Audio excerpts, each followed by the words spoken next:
Good afternoon, Mentor Mesh community. My name is Maisha Gray Diggs, and I bring sponsor greetings very quickly between now and your keynote speaker. Eventbrite is super excited to be here with you all because of just what you all did. The social connecting during the break is so on mission, so on purpose for us as a company that we couldn't pass up the opportunity to be here with you all. I have the pleasure to introduce our newest exec to our leadership team, Ted Dworkin, who's actually local to Seattle.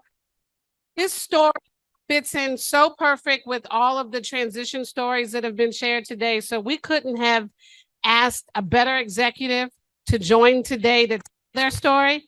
And so many of you will resonate and see yourself that he started in a background very similar to you all. And now he's the chief product officer at Eventbrite. So you don't need to hear from me. Just show him a lot of love because he is a tough job. He stands between you and authentic Nigerian lunch, right? So I want y'all to still show him love, but we're excited to be here, and it's all yours.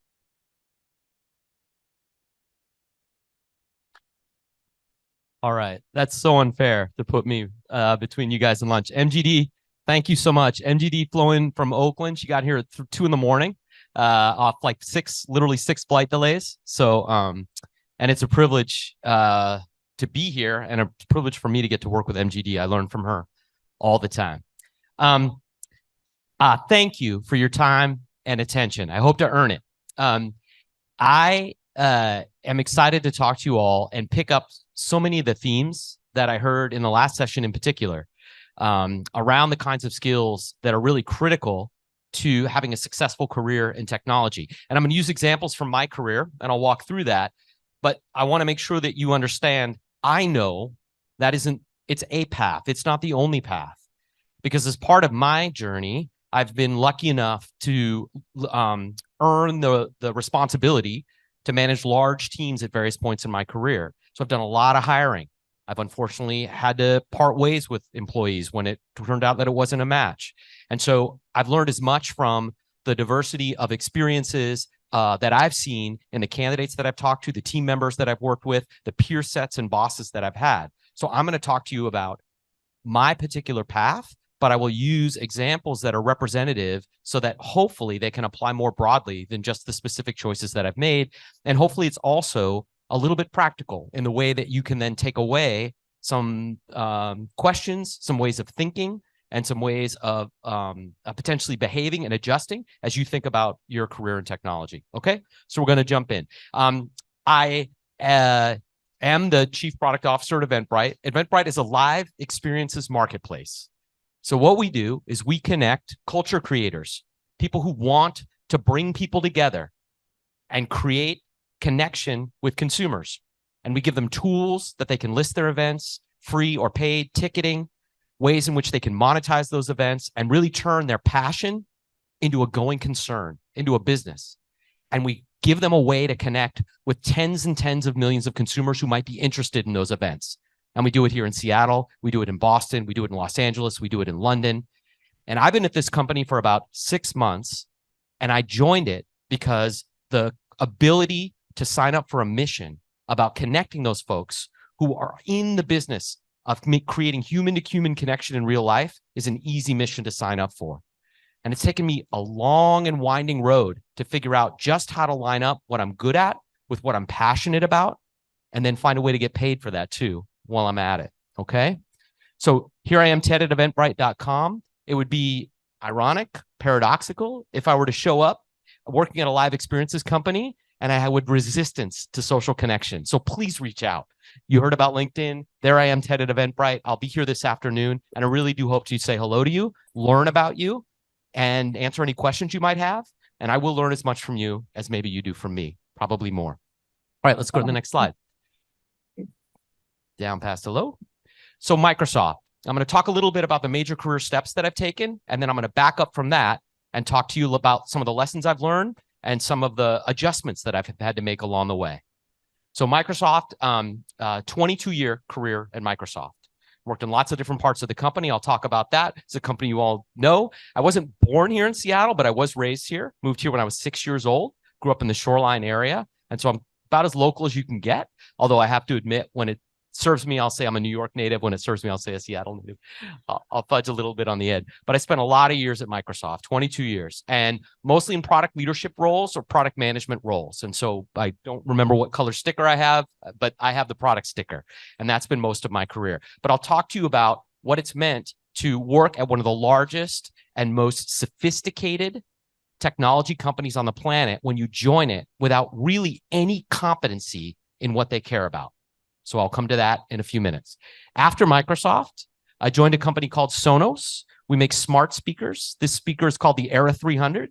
Came out a few months ago. Came out right after I left Sonos. But at Sonos, we make premium hardware, high quality hardware. It takes 3 years. So it was 4 years ago when we imagined what this speaker could do. Took us 3 years to build it. And that's not just because of pandemic challenges around supply chain and these other things. That's how long it takes to build a high quality hardware product. And that was an amazing experience about how to think about hardware and software together. I led the product management team, the user experience design team, the user research team, and the customer experience team, which is like the customer support team. Leading customer support helped keep us honest about our current customers. We weren't just allowed to imagine the next amazing thing that we could create. We had to make sure that we really understood every day that we already had millions of customers and we care about them and the experience they're having on a daily basis and fixing their problems too. So this portfolio was about $1.7 billion in revenue, and managing a portfolio of that size really was terrifying sometimes, but also humbling and inspiring. So we built speakers like this. We also built speakers like the next one. I'm particularly proud of this. This is called the Roam. This was the first really smaller portable Bluetooth speaker that Sonos built. And it was 15 years in the making in many ways. And so part of my product management responsibility was to think about ways that we could grow the audience, not just appeal to older folks with a lot of disposable income that want home theater setups, but maybe people that were younger with less disposable income, but would want a cool Bluetooth and Wi-Fi speaker that would have premium sound and connect to all the content services that they care about. So this was the Sonos Roam. So I spent 5 years at Sonos. So 22 at Microsoft, 5 years at Sonos. Big transition. The last job I had at Microsoft, I managed 452 people. When I started at Sonos, 4 people. So sometimes your transitions on paper don't look like you're going in the right direction by, let's say, traditional or standard means. But why did I do it? Because I wanted to be a builder again. I didn't want to manage spreadsheets of individuals who showed up as numbers on lists.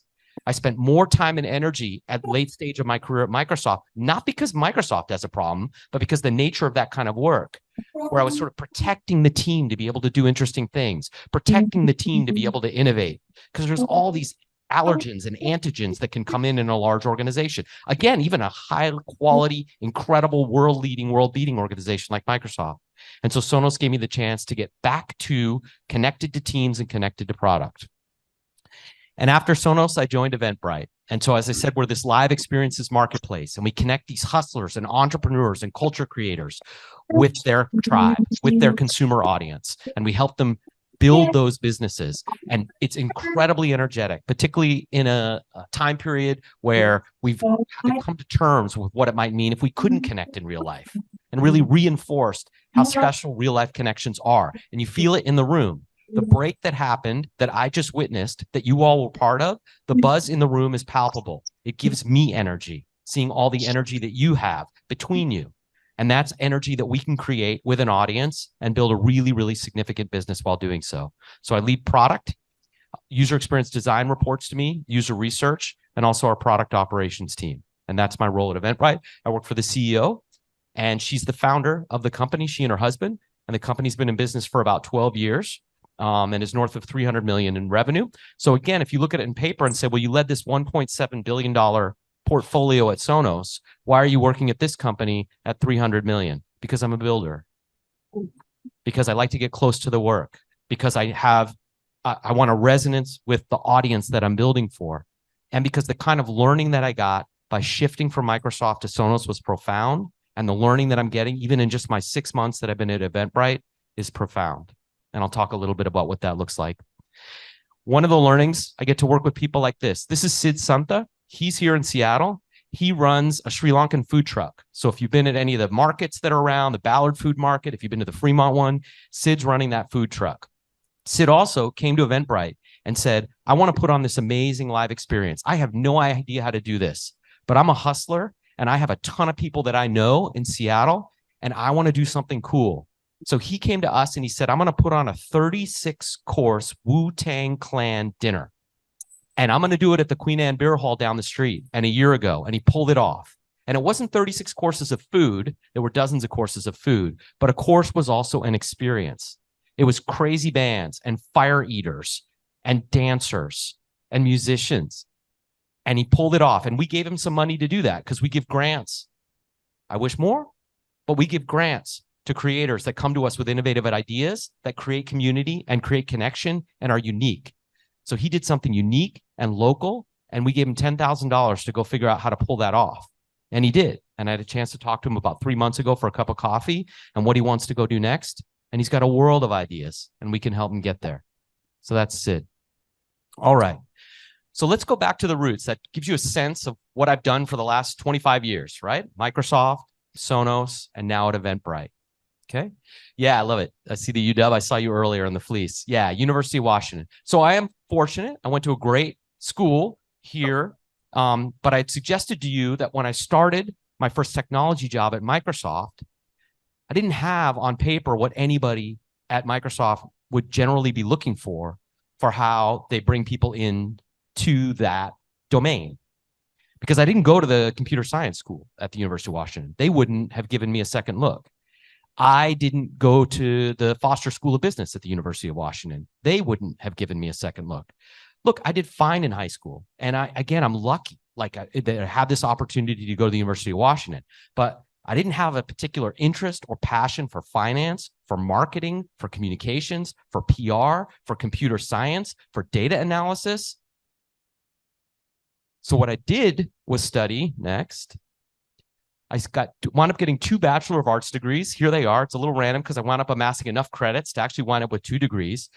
One on the left for all of you, that says Bachelor of Arts in English. The one on the right is political science.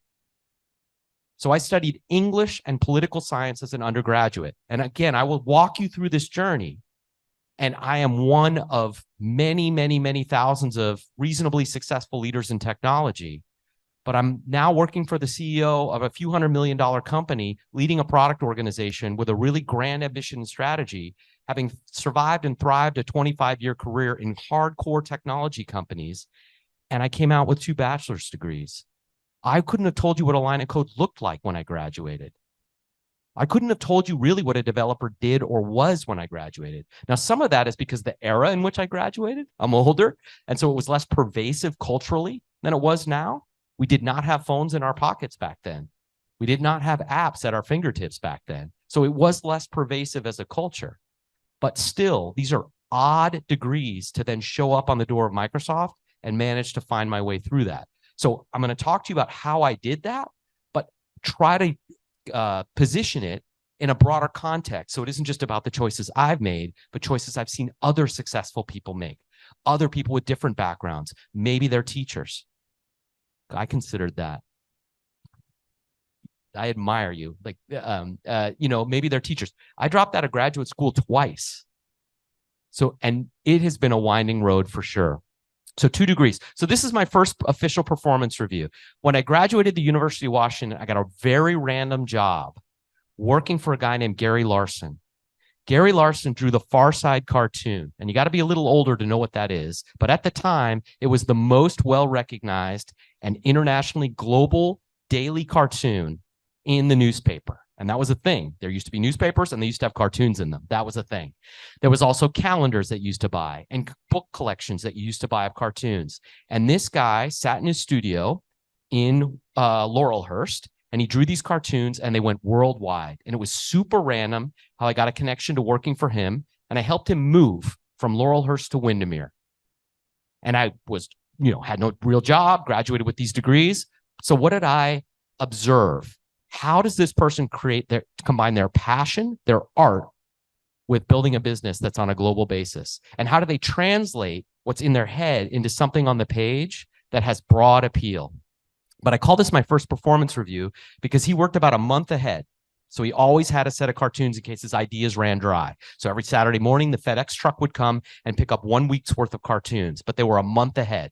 So I'd been there for about a month, and then a month later, this came out. And it says, fumbling for his recline button, Ted unwittingly instigates a disaster. So here is this passenger on a plane, and he's about to flip a button called wings stay on, wings fall off. So basically he's saying, here's a dope. And that dope is named Ted. And here I am, this guy who's working with Gary Larson. And a month after I start, he creates a cartoon with a dope named Ted.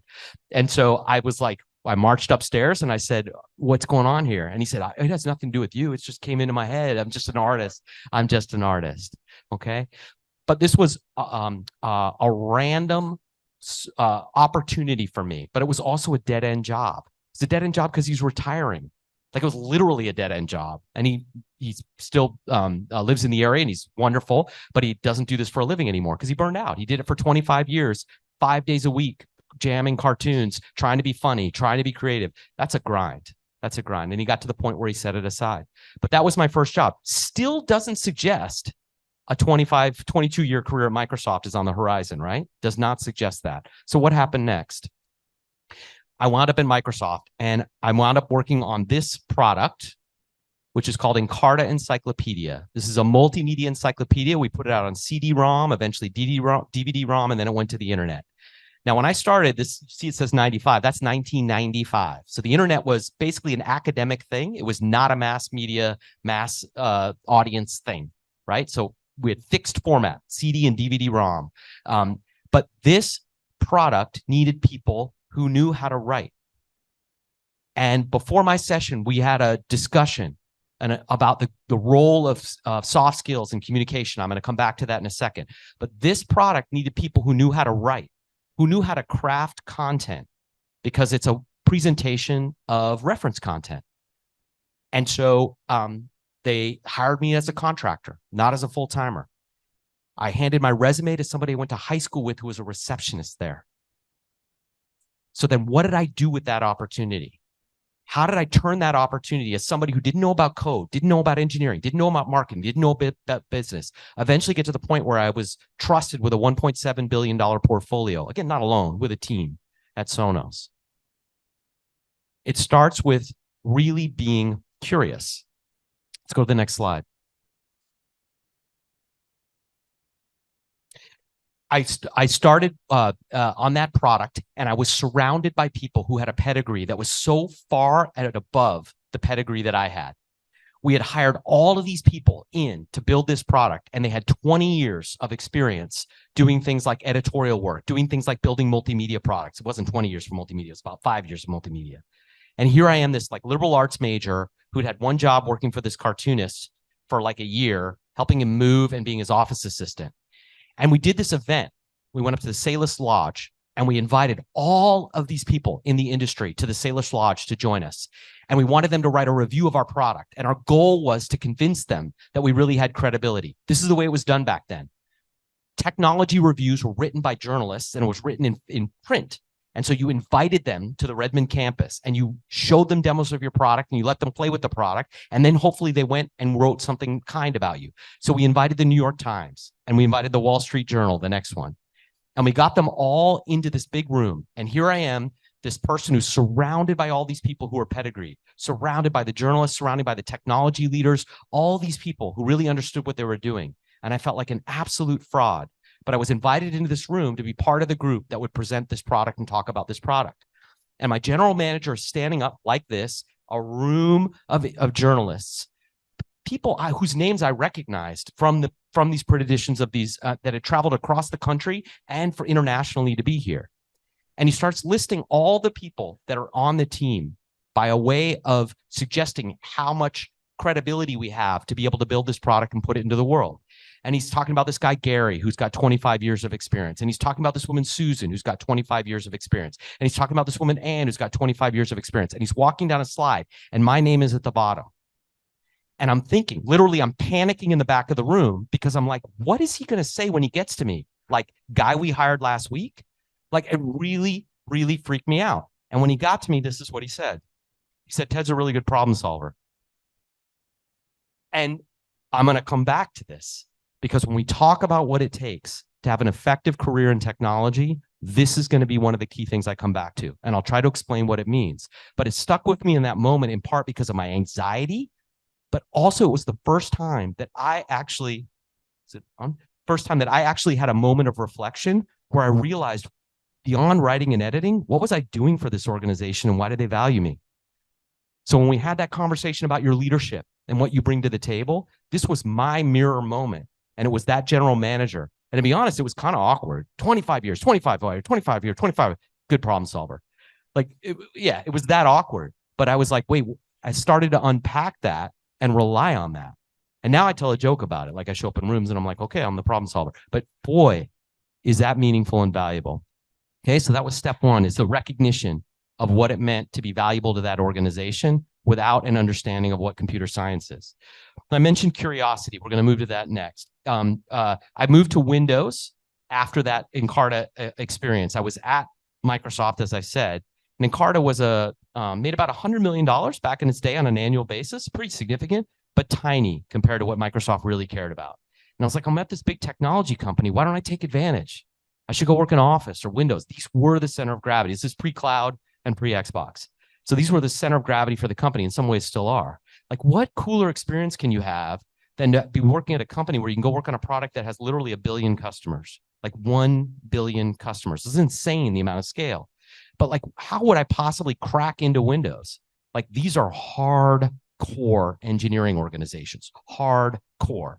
MIT, Stanford, Harvard, India Institute of Technology, Waterloo in Canada. That's where they recruited from. That was the pedigree and their expectation. That is what they looked for when they brought people into that organization, even if you weren't coding for a living. The product managers themselves had the same pedigree. They had CS backgrounds. They had MBAs. I didn't have any of that. So I moved to Windows and I started working on this part of the product. It's called the Windows Shell. Start menu, settings, help and support. So it was the part of the product that actual humans use, as opposed to the part of the product you don't see, which is critical, but it's all the subsystems.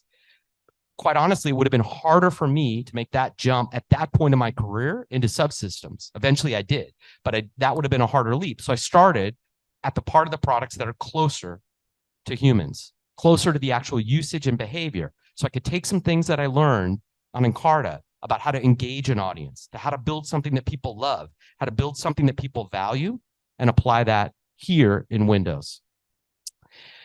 This is what they said when I arrived and I got introduced to the team. The manager told me, "You're a very counterintuitive hire."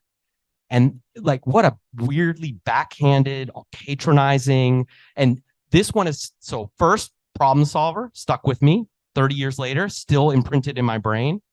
You're a very counterintuitive hire.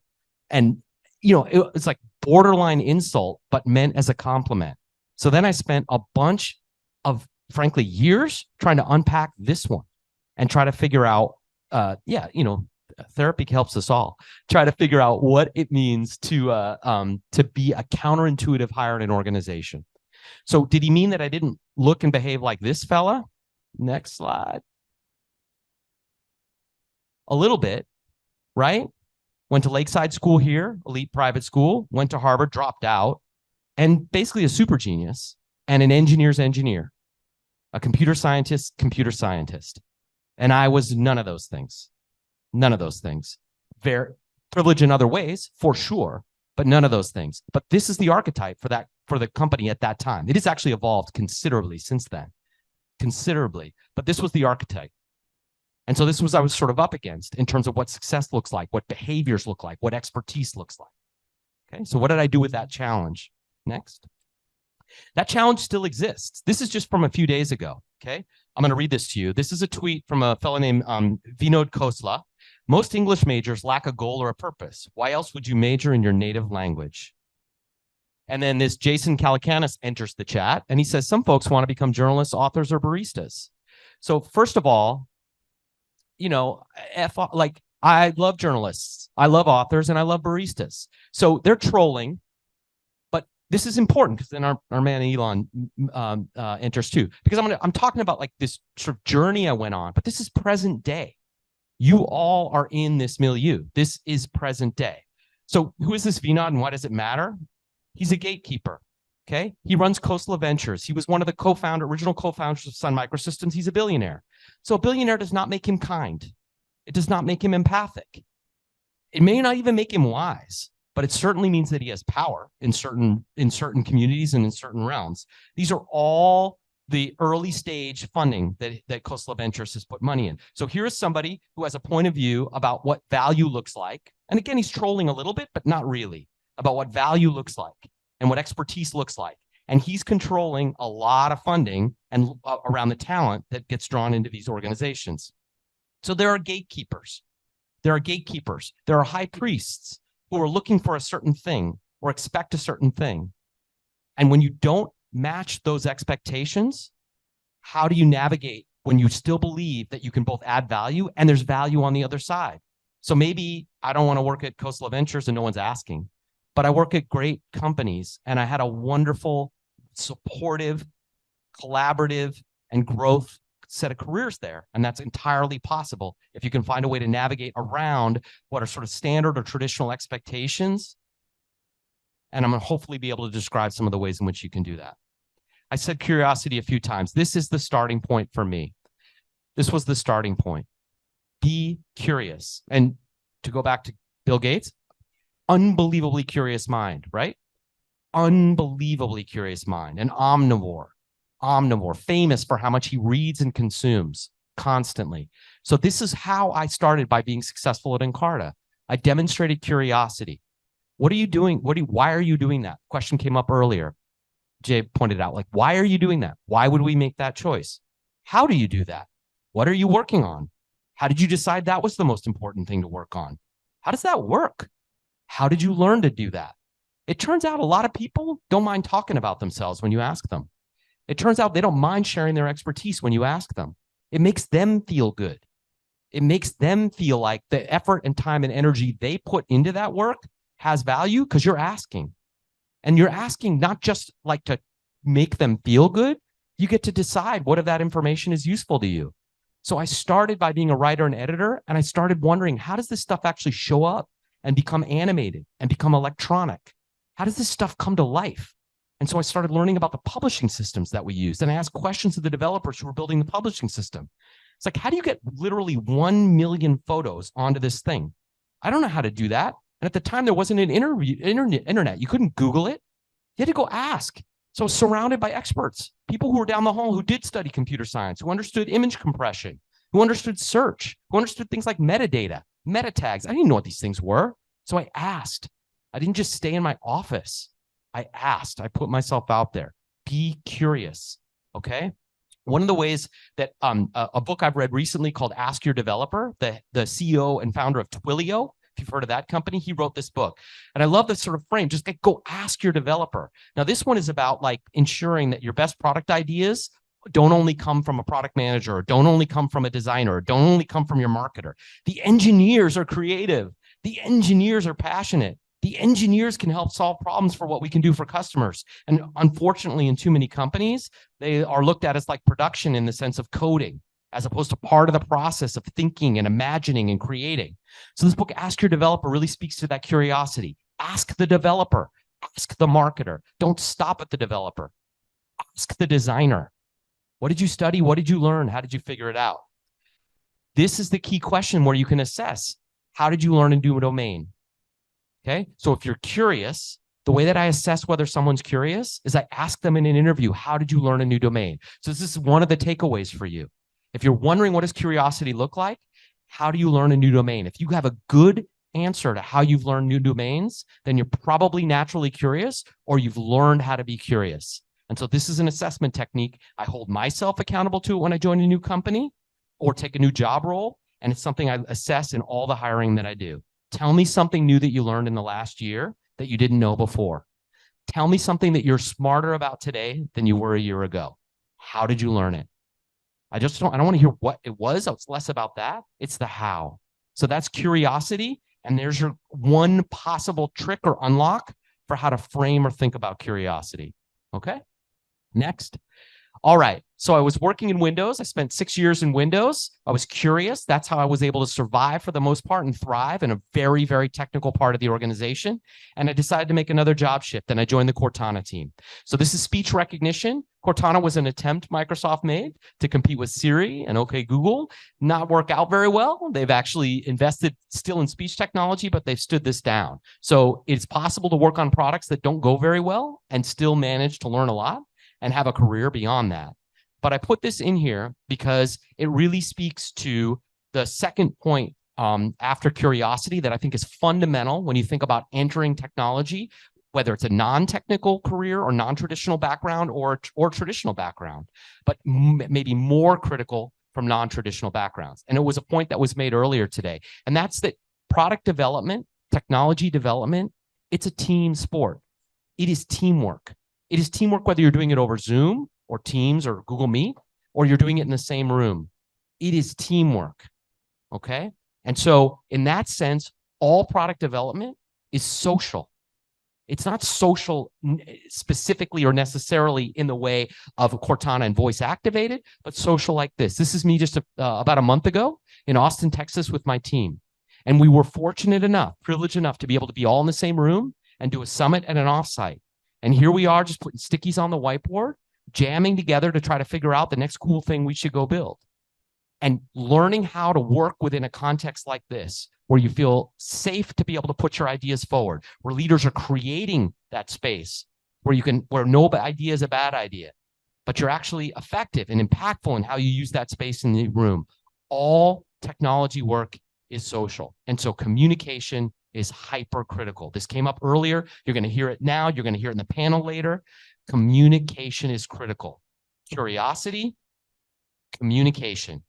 Important whether you are a hardcore developer and joining a hardcore development organization, or if you have a BA in English and you're trying to join the Windows division. But it's more important if you don't have the core technical skills day one that a company might expect from you.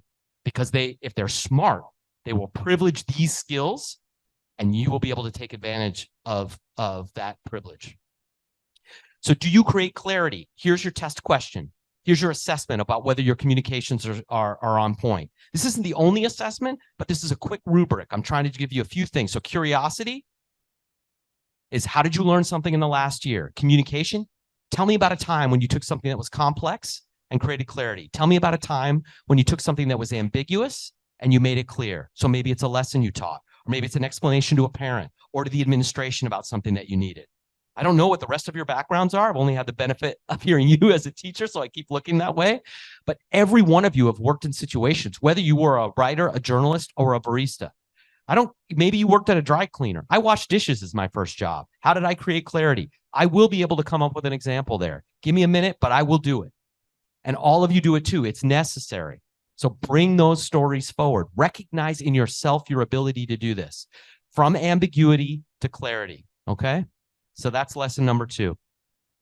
All right. So now I was working in Windows, or I worked in speech recognition in Cortana, and I managed to, and Cortana, by the way, was working on machine learning, AI. I had none of those backgrounds. I was working with people who were applied scientists in speech recognition. These were deep PhDs.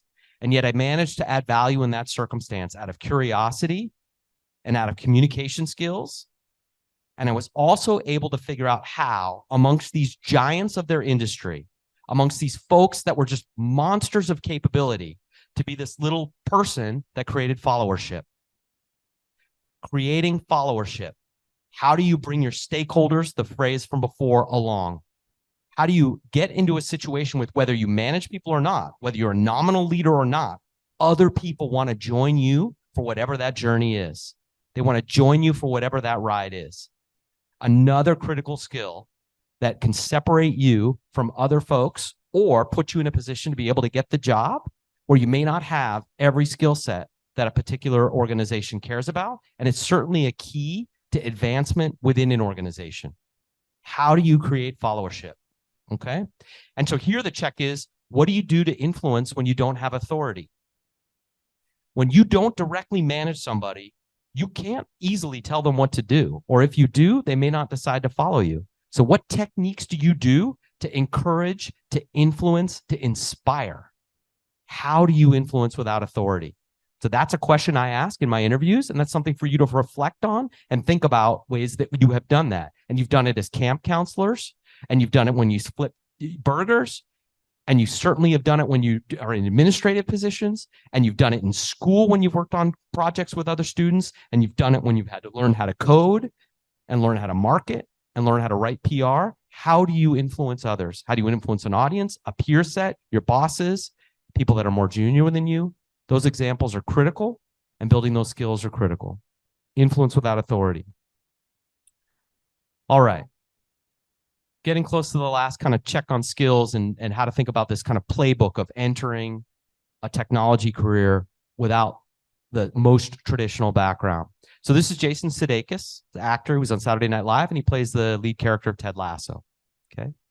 So I use this particular example. I talked about followership. So he's starting to get some authority, right? He's a famous person now, and they tend to have a little more authority. How is he using that platform? How is he using that authority?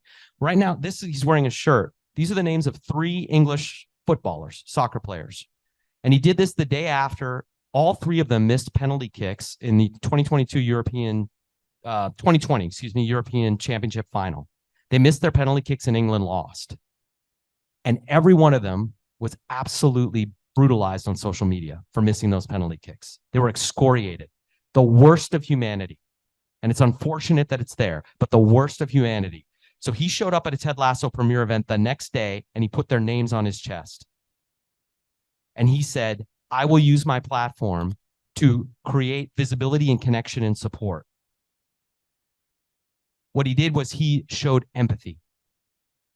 He showed empathy that said, I recognize you, I see you, I understand what you're going through, and I'm going to find a way to support you and announce to the world that you're still a legend. You're still on my shirt. These names have meaning. You are not the kick you just missed. You are all the things that got you to that point, not just the last thing that happened. Creating empathy is a hyper-critical emotional intelligence skill set that can be a massive differentiator in your ability to succeed in a workplace. And in technology workplaces, it's particularly valuable because it can sadly be particularly absent.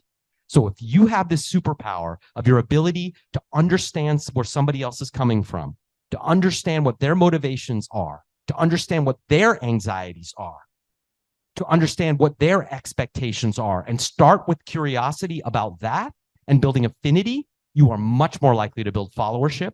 You are much more likely to get work done. You're much more likely to get high impact work done.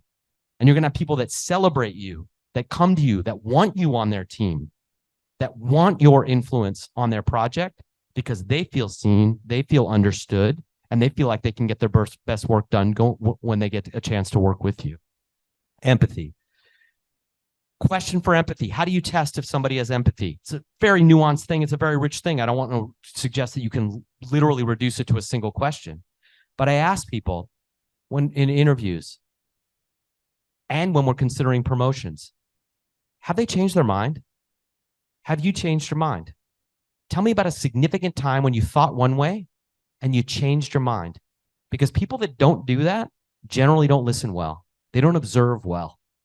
They have an interior life that can make it difficult when it's working in team environments. And when you can narrow down to somebody having made choices where they're actually humble enough to change their mind, to follow somebody else's opinion, to be convinced of something they weren't otherwise convinced, that is a good signal of empathy. The inverse of this, the followership, is how have you changed other people's minds, right? That's the influence without authority, the flip side of it. What have you done to influence others to get them off of their particular place and come to your place or create a shared space? So this is my sort of shorthand question for how to assess and understand, and also make sure I'm not being too dogmatic.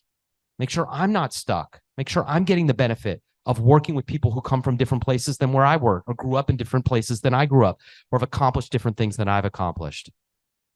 I want them to change my mind. I invite them to change my mind, not as a challenge and a dare, but it's like an act of community, of co-creation. Okay?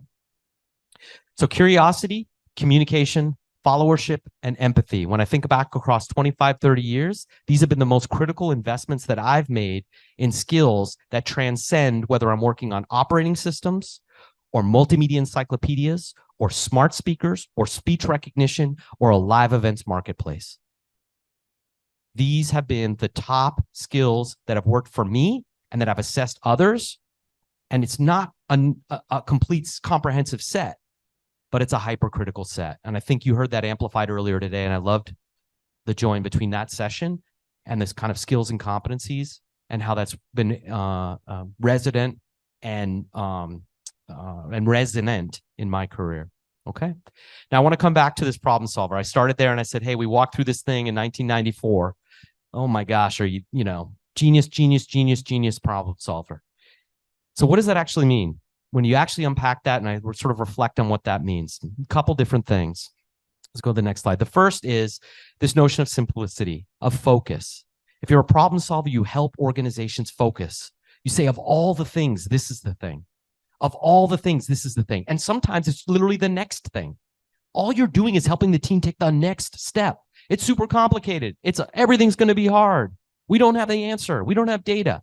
What do we do in the next hour? What do we do in the next day? What do we do in the next week?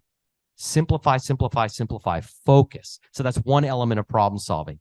And the second one is how you go from instances like this, a point in time, and recognize a pattern.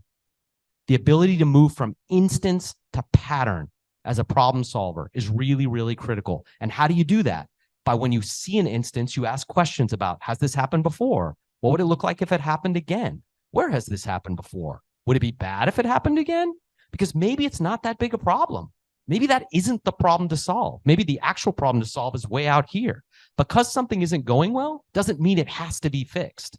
So I really like to make distinctions between instances and patterns. If somebody comes to me and says, this is broken, I'll say, is it the first time it's broken? What if it breaks again? What if it doesn't break again? And that just helps me understand, because the patterns are the ones that have the most profound ability to change. They affect the most people in an organization. They affect the most customers. They grow a business the most substantially.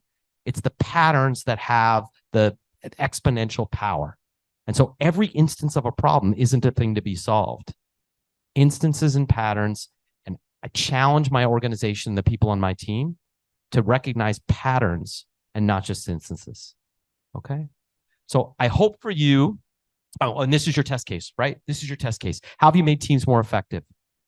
Are you a problem solver? Tell me how you've made teams more effective. Don't tell me about the problem you have solved yourself by your grit.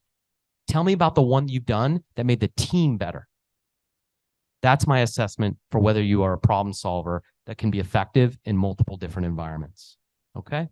So my hope for you in the end is that you are fortunate enough, as I have been, that you're fortunate enough to have recognized these things, to be undaunted about them, to have failed and stood back up time and time again. But if to put yourself out there, to take these steps forward and eventually work at an organization, maybe like Eventbrite or another one, that celebrates the humanity of the work that we do, that celebrates the connection of being in the same room with people, whether it's virtually or literally, to try to solve problems for customers, to try to solve business problems, to try to make a community a stronger community. That's what I get to do. And that's really why I poured myself in. And every time I've been knocked down, I've gotten back up. And I recognize the shoulders that I stand on. And I really appreciate the opportunity to try to present some of that context to all of you in a way that maybe it can help you too. So please do say hello. And I thank you for your time and attention.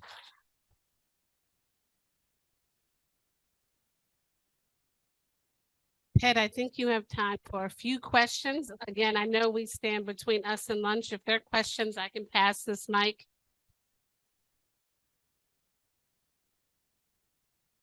Thank you for your time. I was wondering, is there a plan for Eventbrite to eventually beat out Ticketmaster in terms of like live concerts? Oh my God. You're all under NDA, right? You all signed an NDA. We don't compete with Ticketmaster on purpose. We are a unique and local events marketplace. So if you already know that you want to go to Taylor Swift 3 months from now, you don't need Eventbrite. But if you're wondering what to do in Seattle this weekend, we're where you should start. And so it's a real difference. Now, if Ticketmaster continues to struggle with their relationship to their customers and the relationship to the US government, we could potentially change our minds because there might be an opportunity. I would suggest they're struggling with both of those things right now in a very material way. They're also a behemoth. And so our goal is not to displace them. Our goal is to really build unique and local and make sure that when you wonder what there is to do this weekend or next week, we answer that question for you rather than you already know, hey, I'm going to, Billie Eilish in 3 months. Yeah. But thanks for the question. It's awesome. I get it from candidates who wonder too. Yeah. Hi. Hi. My name's Bella. Bella? My name's Bella, yeah. Hi. So throughout your journey, what were one of the best career advices that you received that helped you? Because I know you mentioned about the compliments that you received, like being a problem solver and stuff. But what are some of the advices that you got that helped you guide throughout your career? Yeah, Thank you. they show up here. Frankly, I didn't arrive at all these alone. I had smart people, thoughtful people who cared about me that helped inform what I presented to you today. But I think a lot of what the strongest advice I got was to invest in the relationships with the people that you work with. You leave companies, but the relationships that matter the most in those companies, it really is a pay it forward kind of thing. When I went to Sonos, I worked with people that I worked with at Microsoft. At Eventbrite now, I don't think there's anybody I worked with previously, but I'm recruiting them. And MGD knows that. And I would hope they would work with me again and be willing to work with me again. And some of them have reached out. And so you build these new connections as you go. But I would just continue to be reminded that technology work is social work in the sense of connection to others. I don't mean social work in the sense of like masters of social work, right? Like connections to others. And so investing in relationships and showing curiosity and empathy is really an accelerant for that. Hello, Ted. I'm Valerie. Hi. Amazing presentation. I enjoyed the thank you. entire thing. Thank you. I currently also work at Microsoft. Awesome. And I am looking to just a career shift. Okay. And I was wondering, after being there for 23 years, Yeah. what prompted you to go on to Sonos? Sonos, yeah. Couple things. The first, great question. I had not. Recruiters had reached out occasionally, and that lucky to have built enough of a profile on LinkedIn or whatever to have recruiters reach out, and would turn them down because Microsoft is an amazing place to work. And frankly, it hired me with a bachelor's of English, and it took bets on me consistently. I found managers who would say weird things to me like "you're counterintuitive hire," but they hired me and supported me, and so it was actually a lot to walk away from. It was hard to walk away, but boy, did I quickly appreciate that decision because of the kind of learning. The biggest reason that I left was that the amount of time and energy that I spent trying to protect the team's ability to do work versus actually doing interesting work, that balance just became off for me. Anytime we tried to do something, 6 teams would say they're already doing it and they're doing it better than we are. So why are you doing it? And that's a challenge at a large company. And again, I had an amazing career there. So there's just like zero shade for Microsoft. It's been incredible. But the amount of time as a leader that I had to spend convincing other teams that we should be doing work versus just doing the work, that balance was just off. So I wanted to go to a smaller company. When I left, Sonos was about 1,500 people. It's about 1,700 now. That was like the size of 2 apps in Office. Like the Word team and the Excel team were about 1,500, maybe 2,000. It was, just a whole different scale. So the number of people you have to talk to get something done just shrunk. And it was incredibly energizing. So that's what motivated me. But it was a very deliberate decision. I almost wound up at Amazon. And I said, no, I am going to work at a smaller company. I'm going to really try this. I'm going to see if I can succeed at a place that isn't Microsoft and challenge myself to do that. And that's really, that was the motivation to leave and then the attraction of Sonos at the time.